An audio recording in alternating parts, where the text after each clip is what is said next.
খ্যাতনামা গবেষকদের আমরা ধরে রাখতে পারি না, তাই আরও ভালোভাবে পরিকল্পনা করে তাদেরকে সুযোগ সুবিধা দিতে হবে বলে মন্তব্য করেছেন সমাজ কল্যাণ এবং মহিলা ও শিশু বিষয়ক মন্ত্রী ডাক্তার এজেডএম জাহিদ হোসেন।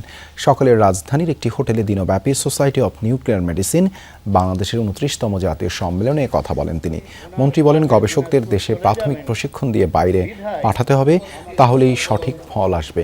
দেশের মানুষ যাতে স্বাচ্ছন্দ্যে চিকিৎসা নিতে আস্থা পায়, সেজন্য সকলকে নিজেদের কাজ সঠিকভাবে করার পরামর্শ দেন তিনি। আয়োজনে ক্যান্সার সহ জটিল রোগ নির্ণয় ও চিকিৎসায় পরমাণু চিকিৎসার সর্বশেষ অগ্রগতি নিয়ে আলোচনা করা হয়। অনুষ্ঠানে সভাপতিত্ব করেন সংগঠনের প্রেসিডেন্ট অধ্যাপক ডাক্তার ফারিয়া নাসরিন। সম্মেলনে দেশের খ্যাতনামা বিজ্ঞানী, চিকিৎসক ও নীতি নির্ধারকরা অংশ নেন।